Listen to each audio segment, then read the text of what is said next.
नमस्कार दोस्तों, कैसे हो आप सब। दोस्तों, एमपीपीएससी प्रीलिम्स एग्ज़ाम की यूनिट 9 अर्थात सूचना एवं संचार प्रौद्योगिकी, इन्फॉर्मेशन एवं कम्युनिकेशन टेक्नोलॉजी की वीडियो सीरीज़ में इस वीडियो में हमें चर्चा करनी है कंप्यूटर नेटवर्क के बारे में। दोस्तों, पिछले वीडियोस में हमने कंप्यूटर की भाषाओं के बारे में, लैंग्वेज ट्रांसलेटर सॉफ्टवेयर्स के बारे में विस्तार से चर्चा करी थी और उसके पहले भी हमने अलग अलग पक्षों पर संबंधित विषय के बारे में चर्चा की हुई है। यदि आपने हमारे पिछले वीडियोस नहीं देखे तो एक बार आप प्लेलिस्ट ज़रूर चेक करें। आपके लिए सिलेबस को कवर करने में बड़ी सहजता महसूस होगी। दोस्तों, आप में से काफ़ी सारे लोग कह रहे हैं सर आप यूनिट 7 को भी शुरू कर दें और एग्ज़ाम के पहले तक उसको कंप्लीट करा दें। तो दोस्तों, ऐसा कर पाना इस समय मुझे थोड़ा सा मुश्किल लग रहा है क्योंकि सबसे पहले टारगेट है यूनिट 9 को पूरा कवर कराना। उसके बाद यदि समय रहता है तो फिर यूनिट 7 की बात भी की जाएगी। और फिलहाल दोस्तों, आप ये भी देख रहे हैं किसी समय में या किसी दिन में एक साथ 2 3 4 वीडियो अपलोड कर देता हूँ। 5 वीडियो भी मैंने एक दिन में अपलोड किए हैं। कभी कभी एक ही वीडियो आ पाता है, तो वो चीज़ें समय के अनुसार चलती हैं। यदि समय होगा तो यूनिट 7 का भरसक प्रयास हमारे द्वारा किया जाएगा कि हम आपको यूनिट 7 भी कंप्लीट करा दें आपके एग्ज़ाम के पहले। लेकिन दोस्तों, उसके बहुत कम चांसेस हैं। 100% चांस है यूनिट 7 आपकी परीक्षा के 15 दिन पहले कंप्लीट हो जाएगा। और यदि 15 दिन महज बचते हैं यूनिट 7 के लिए तो दोस्तों फिर प्रयास नहीं किया जाएगा, क्योंकि फिर उस तरीके से कंप्लीट कराने का ज़्यादा महत्व नहीं रह जाता। उसको फिर हम कवर कराएंगे अगले एग्ज़ाम के परिप्रेक्ष्य में। उम्मीद है इतनी चीज़ें आपके लिए क्लियर होगी। हाँ, इतना ज़रूर किया जा सकता है कि आपको अलग अलग छोटे छोटे टॉपिक्स को वीडियोस के माध्यम से, छोटे छोटे वीडियोस के माध्यम से, जो वीडियो अपने आप में ही संपूर्णता लिए हुए है पर्टिकुलर टॉपिक के बारे में, उस तरीके से हम चीज़ों को कवर करने का प्रयास करेंगे। फॉर एन एग्जाम्पल, यदि आपको किसी करंट अफेयर के तथ्य को याद रखने में, मेमोराइज करने में कठिनाई हो रही है तो एक जैसे सेम फैक्ट्स को हम एक शीट में आपके लिए कंपाइल करेंगे। फिर इनको हम आपके लिए निमोनिक्स के माध्यम से याद करवाने का प्रयास करेंगे, जिससे वह वीडियो अपने आप में पूरी संपूर्णता लिए होगा और उस वीडियो के साथ ही वह टॉपिक पूरा ध्वस्त हो जाएगा। इस प्रकार से फिर हम काम करेंगे यदि हमारे पास ज़्यादा समय नहीं बचता है यूनिट 9 को कंप्लीट करवाने के बाद। उम्मीद है इतनी चीज़ें आपके लिए क्लियर होंगी। तो दोस्तों, हमें चर्चा करनी है कंप्यूटर नेटवर्क के बारे में। इस टॉपिक के अंतर्गत हमें क्या क्या पढ़ना है, पहले हम उसको देख लेते हैं।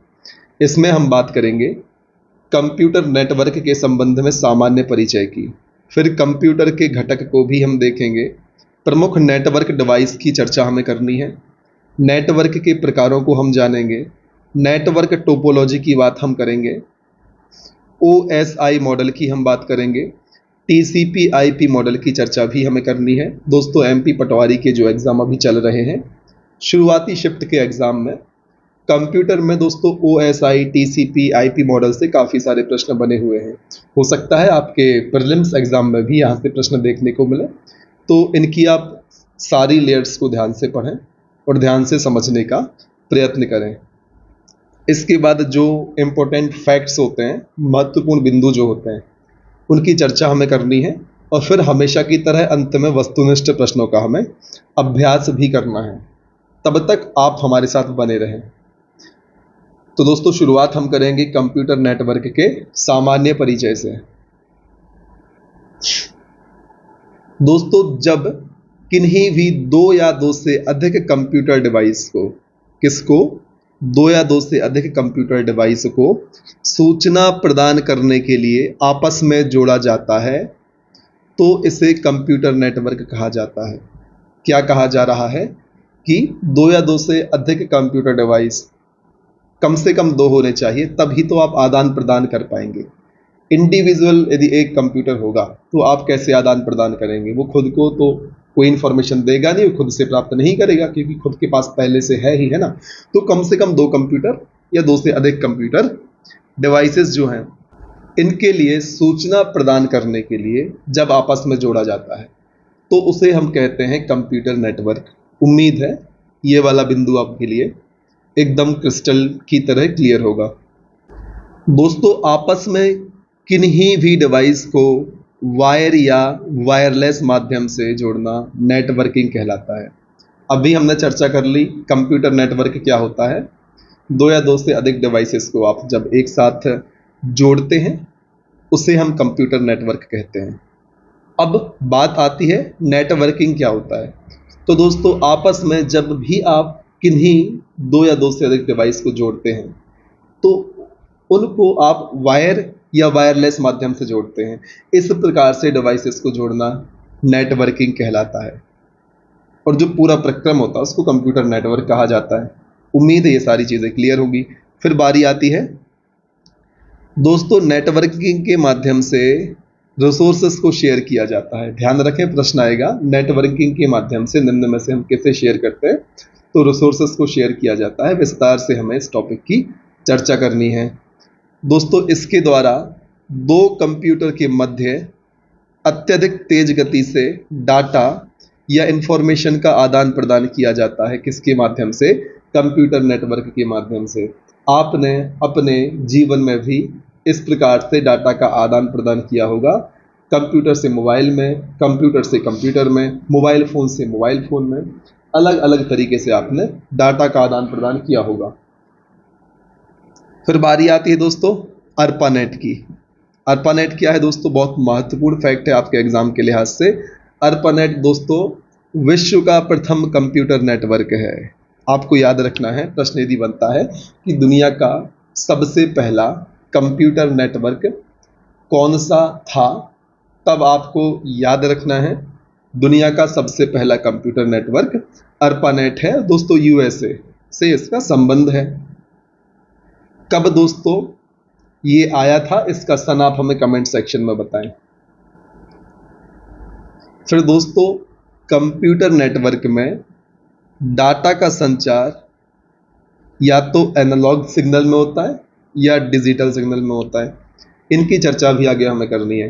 तो उम्मीद है इतनी चीज़ें क्लियर होंगी कि जब किन्हीं दो या दो से अधिक कंप्यूटर डिवाइसेस को सूचना प्रदान करने के उद्देश्य से आदान प्रदान, दोस्तों ध्यान रखें, सूचना के आदान प्रदान के उद्देश्य से आपस में जोड़ा जाता है तो इसे हम कंप्यूटर नेटवर्क कहते हैं। और इस प्रकार से कंप्यूटरों को जोड़ना, डिवाइसेस को जोड़ना क्या कहलाता है? नेटवर्किंग कहलाता है। नेटवर्किंग दो प्रकार की होती है, या तो वायर्ड नेटवर्किंग होगी जिसमें आप वायर के माध्यम से कंप्यूटर को जोड़ेंगे, या वायरलेस होगी जिसमें आप अलग अलग दूसरे माध्यमों से कंप्यूटर या अलग अलग डिवाइसेस को जोड़ते हैं, जैसे कि ब्लूटूथ, वाईफाई आदि आदि। फिर हमने देखा था दुनिया का पहला कंप्यूटर नेटवर्क कौन सा है? अर्पानेट है। फिर बारी आई थी डाटा का संचार या तो एनालॉग सिग्नल में होता है या डिजिटल सिग्नल में होता है। इन सभी की चर्चा विस्तार से हमें इस टॉपिक के अंतर्गत करनी है। अब हम बात करते हैं नेटवर्क के घटक के बारे में, जिसमें सबसे पहले देखेंगे सर्वर को। दोस्तों, सर्वर से कनेक्ट डिवाइस क्लाइंट के लिए सेवा देने के लिए उपयोग किए जाते हैं। क्लाइंट मतलब हम और आप जैसे जो यूज़र हैं, उनको सेवा देने के लिए हम इनका उपयोग करते हैं। इनके उदाहरण हैं FTP server, web server, application server. दोस्तों FTP का फुल फॉर्म हमें ज़रूर बताएं। फिर बारी आती है वर्क स्टेशन या क्लाइंट की। दोस्तों आपको इन सभी कीवर्ड्स को ध्यान रखना है, इनका अर्थ आपको मालूम होना चाहिए। MPPSC 4 स्टेटमेंट के माध्यम से आपसे या तो कीवर्ड का अर्थ पूछ लेती है या उनका व्यवहारिक उपयोग पूछ लेती है। तब आपको इन छोटी छोटी बातों का ध्यान रखना है ताकि आप एग्जाम में मोटे मोटे नंबर को प्राप्त कर पाएं। तो अब बारी आती है वर्क स्टेशन या क्लाइंट की। दोस्तों सर्वर से नेटवर्क के माध्यम से जुड़ा हुआ कंप्यूटर होता है जो वांछित जानकारियों के लिए नेटवर्क सर्वर के रिसोर्स का उपयोग करता है। यह सामान्यतः एक पर्सनल कंप्यूटर हो सकता है। दोस्तों यहाँ पर वर्क स्टेशन या क्लाइंट की बात की जा रही है। मैंने आपसे क्लाइंट का मतलब कहा था जो इन्फॉर्मेशन चाहता है, तो जिस कंप्यूटर पे काम हो रहा होगा उसको हम कहेंगे वर्क स्टेशन। आप यहाँ बैठ के काम कर रहे हैं तो या तो मैं उस कंप्यूटर को क्लाइंट कंप्यूटर बोल दूं या आपको बोल दूं जिसको आवश्यकता है। उम्मीद है इतनी चीज़ें क्लियर होंगी। तो दोस्तों आपको ध्यान क्या रखना है, सर्वर से नेटवर्क के माध्यम से जुड़ा कंप्यूटर होता है। दोस्तों सर्वर से जुड़ना है तो नेटवर्क का उपयोग तो आपको करना ही होगा। तो सर्वर से नेटवर्क के माध्यम से जुड़ा कंप्यूटर होता है जो वांछित जानकारियों के लिए नेटवर्क सर्वर के रिसोर्स का उपयोग करता है। यदि आपको कुछ इन्फॉर्मेशन चाहिए तो आप नेटवर्क सर्वर के रिसोर्स का उपयोग करेंगे। और आप कौन है, वर्क स्टेशन या क्लाइंट, मतलब पर्सनल कंप्यूटर जिसका आप उपयोग कर रहे हैं। उम्मीद है इतनी चीज़ें क्लियर होंगी। आपको सर्वर वर्क स्टेशन में कंफ्यूज नहीं होना है दोस्तों, वर्क स्टेशन और क्लाइंट एक ही चीज़ है। फिर बारी आती है संचार माध्यम की। दोस्तों कंप्यूटर नेटवर्क में क्लाइंट और सर्वर के मध्य संदेश पहुंचाने के लिए जिन उपकरणों का उपयोग किया जाता है उन्हें संचार माध्यम कहा जाता है। दोस्तों बेसिक सी बात है, एक ये कंप्यूटर है जिसमें बैठ के आप इंफॉर्मेशन ढूंढ रहे हैं और यहाँ पर एक सर्वर है जिसके रिसोर्स का उपयोग करके आपको इंफॉर्मेशन खोजनी है। तो आप कैसे जुड़े रहे होंगे, आप केबल के माध्यम से जुड़ सकते हैं। आप ऑप्टिकल फाइबर केबल आती हैं आजकल जिसमें और तेज स्पीड से डाटा का संचार होता है। किस माध्यम का या किस मेथड का उपयोग करके, प्रकाश के पूर्ण आंतरिक परावर्तन का उपयोग करके। दोस्तों सैटेलाइट का उपयोग भी हम करते हैं। तो वे सभी संचार माध्यम जिनके माध्यम से आप सर्वर से जुड़ने वाले हैं उनको आपको इसमें ऐड ऑन कर लेना है, जिसमें केबल हो सकता है, ऑप्टिकल फाइबर, सैटेलाइट आदि शामिल हो सकते हैं। फिर बारी आती है नेटवर्क कार्ड की। दोस्तों कंप्यूटर नेटवर्क को जोड़ने के लिए इसका उपयोग करते हैं। दोस्तों NIC को ईथरनेट कार्ड कहा जाता है,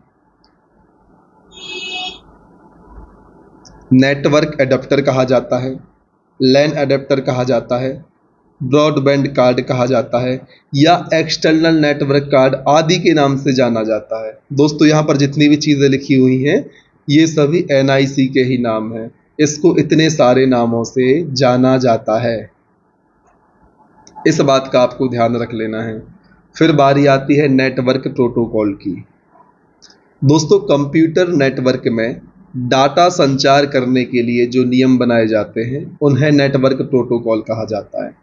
दोस्तों आप तो इस प्रकार से याद रखें, जब आप सड़क पर चलते हैं तब आपको यातायात नियमों का पालन करना होता है। बाएं साइड से चलना है, बाइक से जा रहे हैं हेलमेट लगाना है, कार से जा रहे हैं सीट बेल्ट लगाना है, कार को मोड़ रहे हैं इंडिकेटर देना, ये सारे नियमों को हम फॉलो करते हैं। इसी प्रकार से दोस्तों जब डाटा भी किसी रास्ते से होकर जाएगा, डाटा का आप संचार करेंगे, एक स्थान से दूसरे स्थान पर भेजेंगे, तो वहां पर भी आपको कुछ नियमों का पालन करना होगा।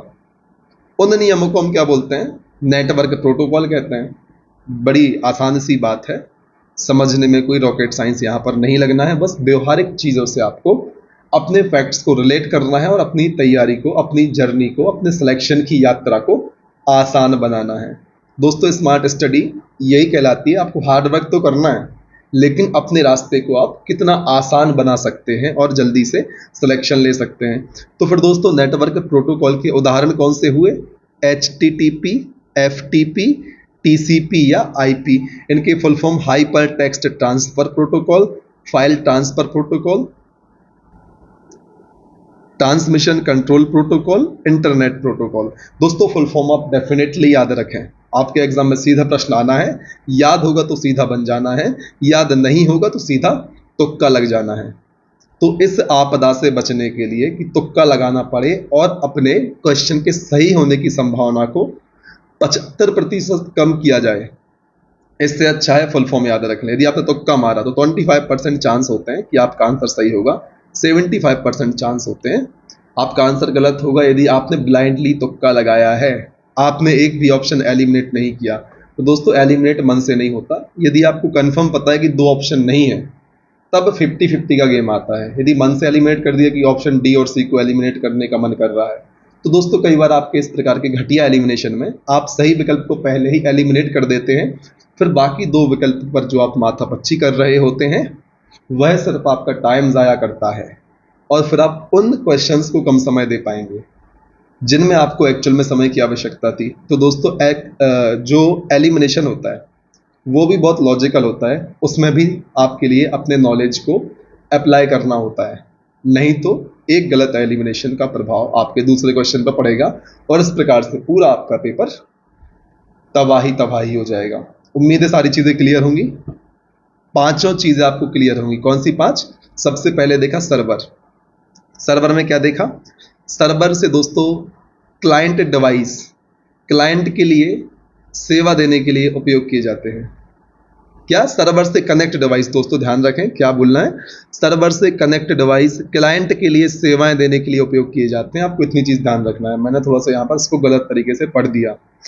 फिर बारी आती है वर्क स्टेशन या क्लाइंट की। तो दोस्तों यहाँ पर मैंने आपको समझाया था जिस कंप्यूटर से डेटा मांगने की गुहार लगाई जा रही है, ठीक। तो दोस्तों सर्वर से नेटवर्क के माध्यम से जुड़ा कंप्यूटर होता है वर्क स्टेशन या क्लाइंट कंप्यूटर, जो वांछित जानकारियों के लिए क्या करता है, नेटवर्क सर्वर के रिसोर्स का उपयोग करता है।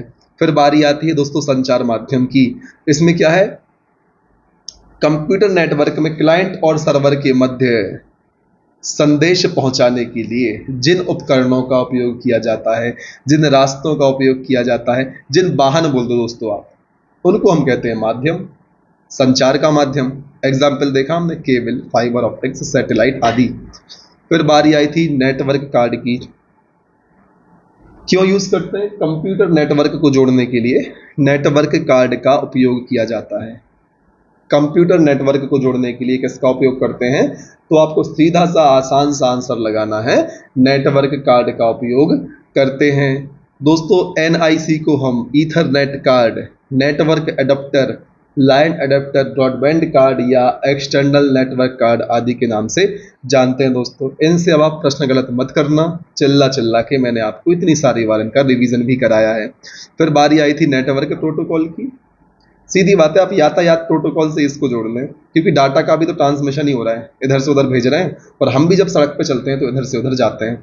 तो जिस प्रकार से हम यातायात नियमों का पालन करते हैं, जो यातायात के प्रोटोकॉल्स होते हैं उनको फॉलो करते हैं, उसी प्रकार से जब आप डाटा का संचार करते हैं तो नेटवर्क प्रोटोकॉल का पालन करना पड़ता है या उनको फॉलो करना होता है, जिसके एग्जाम्पल कौन से हैं? HTTP, FTP, TCP, IP आदि आदि। उम्मीद है इतनी चीज़ें आपके लिए एकदम बढ़िया तरीके से क्लियर होंगी।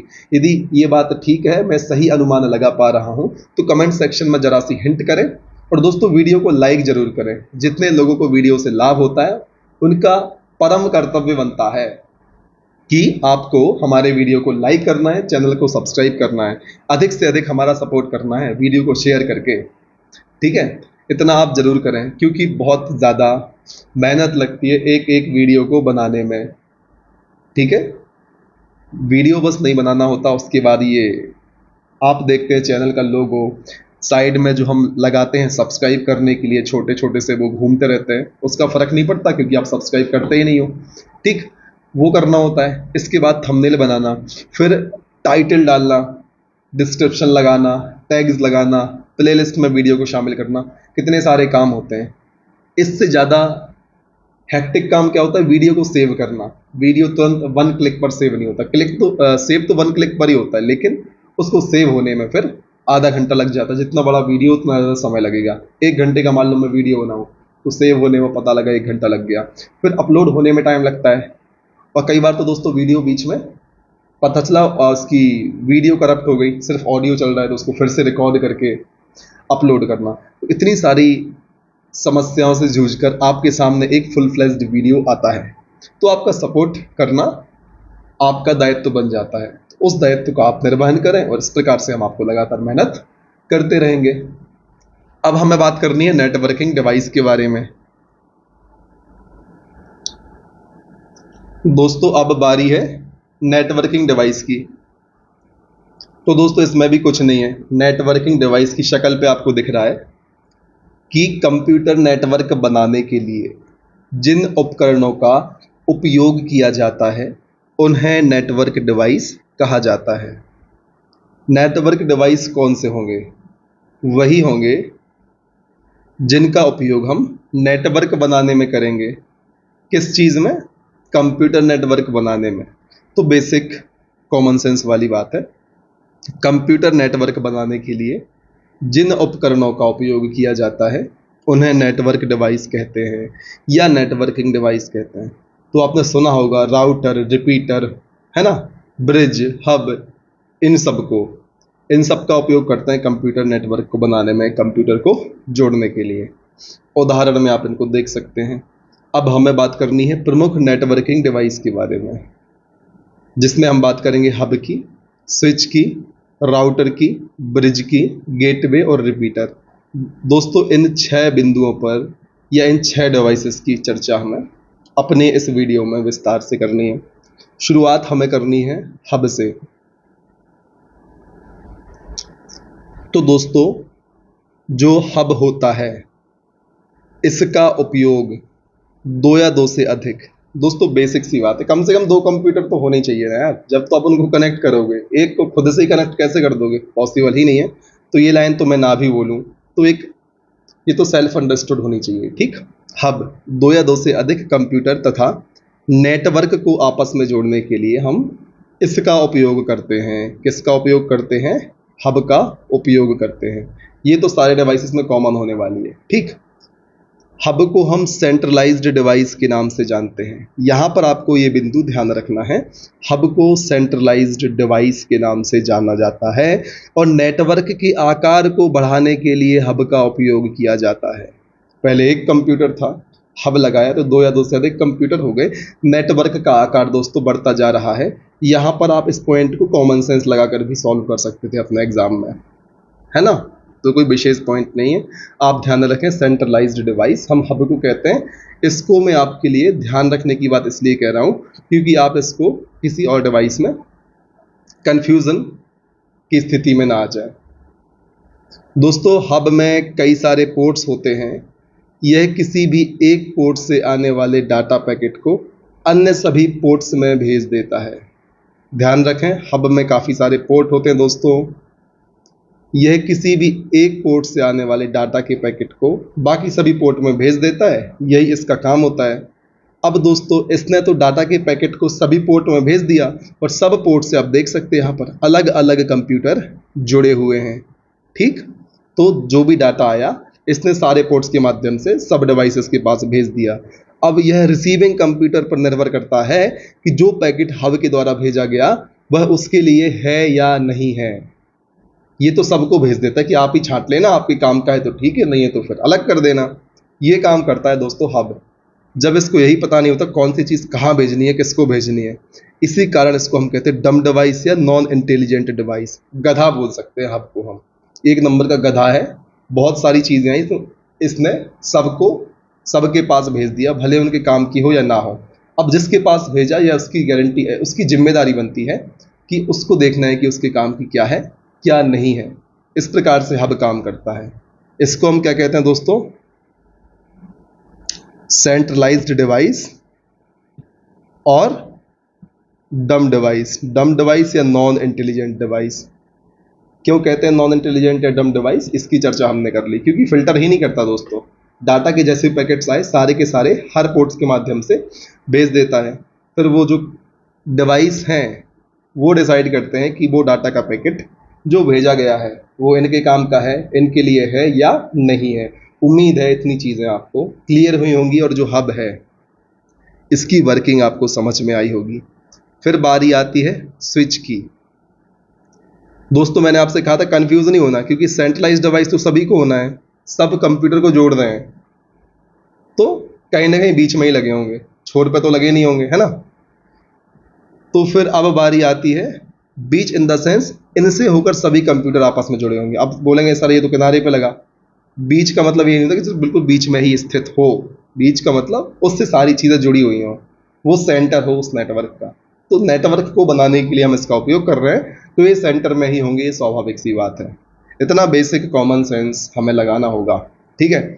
फिर दोस्तों हब की तरह सेंट्रलाइज्ड डिवाइस स्विच भी है और हब की कमियों को दूर करने के लिए इसका उपयोग किया जाता है।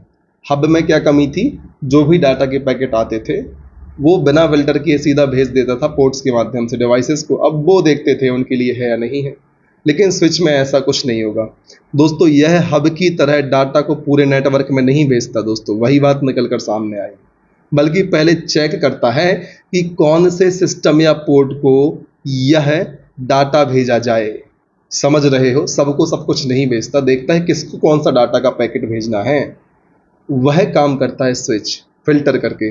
जब इसमें इतनी बुद्धि आ गई तो फिर इसको हम कहने लग गए भाई ये तो इंटेलिजेंट डिवाइस है, और स्विच के द्वारा डाटा के ट्रैफिक को कम करते हैं। हब क्या कर रहा था, मान लो 10 डाटा आया, डाटा के पैकेट्स आए, तो ये क्या करता था, पोर्ट के माध्यम से 10वां पैकेट को सबके पास भेजता था। फिर ये छांटते फिरते थे कि हमारे काम का कौन सा है, हमारे लिए कौन सा है। लेकिन स्विच में तो ऐसे में क्या होता था दोस्तों, जब हब ऐसा करता था, इसने हर जगह 10 के 10 पैकेट्स भेजे, ठीक, तो ट्रैफिक ज़्यादा बढ़ गया।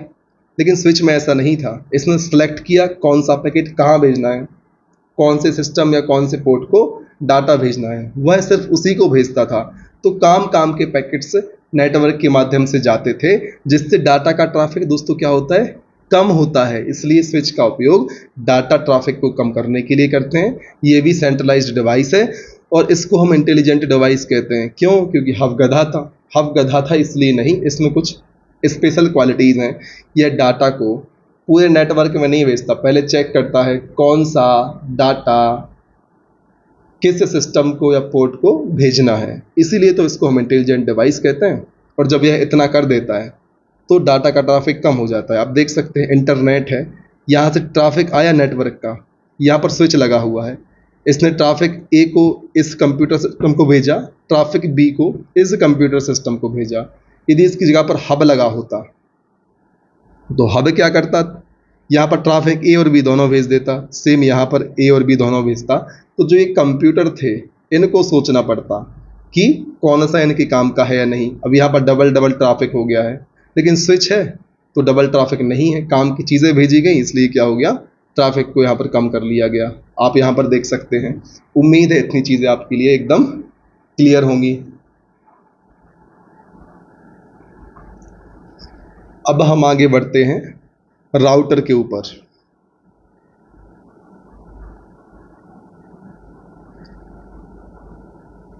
दोस्तों नेटवर्क में जितना डाटा ट्रांसफ़र किया जाता है वह पैकेट के माध्यम से भेजा जाता है। इसके पहले भी डाटा के पैकेट इस प्रकार से हम चर्चा कर रहे थे। वही बात यहाँ पर लिखी हुई है कि नेटवर्क में जितना डाटा ट्रांसफ़र किया जाता है वह पैकेट के माध्यम से भेजा जाता है। दोस्तों राउटर क्या करता है, राउटर पैकेट की जांच करता है और केवल उपयोगी पैकेट को नेटवर्क में भेजता है। ध्यान रखें, हब के पास जो डाटा के पैकेट्स आते थे वो सबके पास भेजता था, फिर डिवाइस डिसाइड करते थे उनके लिए है या नहीं है। स्विच क्या करता था, फिल्टर कर लेता था किसको किसके पास भेजना है आने के बाद। लेकिन राउटर क्या करता है दोस्तों, यह उन पैकेट्स की पहले जांच करता है और उपयोगी पैकेट्स को ही नेटवर्क में भेजता है। यह दोस्तों पैकेट को तेजी से पहुंचाने के लिए और निर्देशित करने के लिए सबसे अच्छे मार्ग का चयन करता है। इसलिए हम राउटर को मोर इंटेलिजेंट डिवाइस भी कहते हैं। उम्मीद है इतनी चीज़ें आपके लिए क्लियर होंगी। हमने हब में देखा, स्विच में देखा, दोनों सेंट्रलाइज्ड डिवाइस हैं। हब नॉन इंटेलिजेंट डिवाइस है, स्विच इंटेलिजेंट डिवाइस है और राउटर दोस्तों मोर इंटेलिजेंट डिवाइस है। इतनी चीज़ें आपको याद रखनी है। और दोस्तों जो राउटर होता है OSI मॉडल की नेटवर्क लेयर पर लगाया जाता है। आपको यह चीज़ भी ध्यान रखनी है यदि पूछा जाए कि राउटर का उपयोग OSI मॉडल की किस लेयर पर किया जाता है, तब आपको ध्यान रखना है OSI मॉडल की नेटवर्क लेयर पर राउटर का उपयोग किया जाता है। फिर बारी आती है ब्रिज की। ब्रिज दोस्तों इसके द्वारा दो समान नेटवर्कों को जोड़ा जाता है जो समान प्रोटोकॉल का उपयोग करते हैं। अब आपको ब्रिज और गेटवे में कंफ्यूज नहीं होना है, क्योंकि ब्रिज में भी दोस्तों हम दो समान नेटवर्क को जोड़ रहे हैं और गेटवे में भी हम दो समान नेटवर्क को ही जोड़ेंगे। फर्क कहाँ पर आएगा, जो ब्रिज के दो समान नेटवर्क हैं वे ऐसे होंगे जो समान प्रोटोकॉल को फॉलो करेंगे, लेकिन गेटवे के दो समान नेटवर्क जो होंगे वे अलग अलग प्रोटोकॉल को फॉलो करेंगे। इसलिए इस बारे में चर्चा हमने आपसे इधर ही कर ली, आगे जिससे आपको कन्फ्यूज़न ना हो। तो दोस्तों, जो ब्रिज होता है वह प्रत्येक डाटा की जांच कर उसी नेटवर्क में भेजता है जिसके लिए डाटा बना हुआ है। डाटा ट्रांसफ़र के साथ साथ यह डाटा फिल्टरिंग का कार्य भी करता है। उम्मीद है इतनी चीज़ें क्लियर होंगी। प्रश्न आएगा, दो समान नेटवर्कों को जो समान प्रोटोकॉल का फॉलो करते हैं उनको जोड़ने में हम किसका उपयोग करते हैं? चार ऑप्शन आपके सामने फेंके जाएंगे, गेटवे, ब्रिज, राउटर, स्विच आदि आदि। फिर आपको ब्रिज लगाना है। और यदि क्वेश्चन इस प्रकार से आए, दो समान नेटवर्क को जोड़ने के लिए किसका उपयोग करेंगे? जब अलग अलग प्रोटोकॉल का उपयोग किया जाता हो उन दोनों नेटवर्कों में, तब आपको आंसर करना होगा गेटवे। तो दोस्तों, अब कुछ ऐसी चीज़ें बची नहीं है गेटवे के लिए। सेम चीज़ है, दो नेटवर्क को जोड़ना है, दो समान नेटवर्क को जो अलग अलग प्रोटोकॉल का उपयोग करते हैं। ठीक, फिर इसका उपयोग, किसका उपयोग? गेटवे का उपयोग एक प्रोटोकॉल को दूसरे प्रोटोकॉल में बदलने के लिए भी किया जाता है, इसलिए इसे प्रोटोकॉल कन्वर्टर के नाम से जानते हैं। प्रोटोकॉल कन्वर्टर किसे कहते हैं? याद रख लें, गेटवे को कहते हैं। ठीक, और OSI मॉडल की 7 लेयरों पर उपस्थित होता है। सभी लेयर पे गेटवे आपको OSI मॉडल में देखने को मिल जाएगा। राउटर दोस्तों किस लेयर पे मिलता था? राउटर मिलता था नेटवर्क लेयर पे। इन चीज़ों को ध्यान रखना है आपके लिए, नहीं तो पेपर में समस्या का सामना करना पड़ जाएगा। उम्मीद है इतनी चीज़ें क्लियर होंगी। अब बारी आती है रिपीटर की। उसकी शक्ल पे लिखा क्या करता होगा? दो कंप्यूटर नेटवर्क के मध्य वीक सिग्नल को स्ट्रॉन्ग सिग्नल में बदलने के लिए रिपीटर का उपयोग करते हैं। एक पतला सा सिग्नल है, ठीक, इस प्रकार से उसको फिर से रिपीट कर दिया और रिपीट किया तो मजबूत होता गया। बार बार रिपीट किया, बहुत मजबूत हो गया। याद करने का तरीका है दोस्तों, रिपीटर के नाम से आप याद रखें, वीक सिग्नल को स्ट्रॉन्ग सिग्नल में बदल देंगे। वो रिपीट करो, बार बार रिवीजन करो, चीज़ें मजबूत होंगी, फैक्ट्स अच्छे से याद होंगे। तो वही काम दोस्तों यहाँ पर रिपीटर कर रहा है, वीक सिग्नल को स्ट्रॉन्ग कर देगा बार बार रिपीट कर करके। ठीक है, उम्मीद इतनी चीज़ें आपके लिए क्लियर होंगी और पढ़ने में मज़ा भी आ रहा होगा। और यदि ऐसा है तो हमें हिंट जरूर करें दोस्तों कमेंट सेक्शन में बता के, मज़ा नहीं आ रहा, क्या कमी लग रही, तो वो भी हमें बताएं। तो अगले जो वीडियोज़ आएंगे, हम चेंजेस बड़े जल्दी करते हैं, आपके सुझावों को जल्दी अमल में लेकर आते हैं। ठीक, तो अगले 2-4 वीडियो के बाद आपको वो परिवर्तन देखने को मिल जाएगा। तो कमेंट सेक्शन आपके लिए ओपन है, आपके सुझाव आमंत्रित हैं, आप अपने सुझाव भेज सकते हैं। ठीक है, फिर बारी आती है दूसरे बिंदु की। आपसे क्या कहता है? यह अर्थात रिपीटर डाटा ट्रांसफर करने से पहले सिग्नल को रीजनरेट करता है। बस सीधी सी बात है, डाटा ट्रांसफर करने से पहले सिग्नल को रीजनरेट कौन करेगा? रिपीटर करेगा। इतना आप ध्यान रखें, किसी भी नेटवर्क में जितना अधिक रिपीटर का उपयोग किया जाता है उसका सिग्नल स्ट्रेंथ उतना ही अधिक हो जाता है। सब कुछ बढ़िया बढ़िया हो रहा है दोस्तों, ठीक है। और जो रिपीटर होता है वो OSI मॉडल की फिजिकल लेयर, जो पहली लेयर होती है, उस पर उपस्थित होता है। जो रिपीटर होता है दोस्तों OSI मॉडल की फिजिकल लेयर पर उपस्थित होता है। फिजिकल लेयर दोस्तों पहली लेयर होती है OSI मॉडल की। ठीक, हमने देखा रिपीटर होता है पहली लेयर पर, गेटवे होता है सभी 7 लेयरों पर उपस्थित, और जो राउटर होता है वह होता है नेटवर्क लेयर पर। हमने किन चीज़ों की बात करी? हमने राउटर की बात करी, यह नेटवर्क लेयर पर होता है। फिर हमने बात करी गेटवे की, यह 7 लेयर पर होता है। फिर हमने बात करी दोस्तों किसकी? रिपीटर की। तो रिपीटर दोस्तों फिजिकल लेयर या फर्स्ट लेयर पर उपस्थित होता है। इतनी चीज़ों को आप ध्यान रख लेंगे, आपका काम आपके एग्जाम में चल जाएगा। इसके बाद हम बात करने वाले हैं मॉडेम की। दोस्तों मॉडेम के बारे में पहले भी चर्चा की जा चुकी है ना। मॉडेम का पूरा नाम मॉड्यूलेटर डीमॉड्यूलेटर होता है। इसी को आप तोड़ दें, MO मतलब मॉड्यूलेटर, DEM मतलब डीमॉड्यूलेटर। अब मॉडेम के माध्यम से दोस्तों जब डिजिटल सिग्नल को एनालॉग में परिवर्तित किया जाता है तो इसको हम मॉड्यूलेशन कहते हैं। जब एनालॉग को डिजिटल में परिवर्तित किया जाता है तब इसे हम डीमॉड्यूलेशन कहते हैं। अब आपको कन्फ्यूज़न होगा कि कब मॉड्यूलेशन बोलना है, कब डीमॉड्यूलेशन बोलना है। अर्थात डिजिटल से एनालॉग को हम मॉड्यूलेशन कहते हैं कि एनालॉग से डिजिटल को हम मॉड्यूलेशन कहते हैं। इस प्रकार का कन्फ्यूज़न आपको होगा, उसको दूर करने का एक तरीका है DAD आप याद रखें, अर्थात D फॉर डीमॉड्यूलेशन, D से डीमॉड्यूलेशन याद रखें, फिर A से आप एनालॉग कर दें और D से डिजिटल कर लें। अर्थात डीमॉड्यूलेशन कब होगा? जब आप एनालॉग टू डिजिटल जाएंगे। तो इस प्रकार से DAD आप याद कर लें। इसका इन्वर्स हो जाएगा मॉड्यूलेशन। मॉड्यूलेशन में क्या होगा? डिजिटल टू एनालॉग होगा। तो आपको डीमॉड्यूलेशन याद कर लेना है, DAD, demodulation analog to digital, फिर मॉड्यूलेशन इसका उल्टा कर देंगे। उम्मीद है आपका ये डाउट यहीं पर समाप्त हो गया होगा या कन्फ्यूजन यहाँ पर खत्म हो गया होगा। फिर बारी आती है नेटवर्क टोपोलॉजी की। दोस्तों नेटवर्क टोपोलॉजी की चर्चा हम कर लेंगे अपने अगले वीडियो में।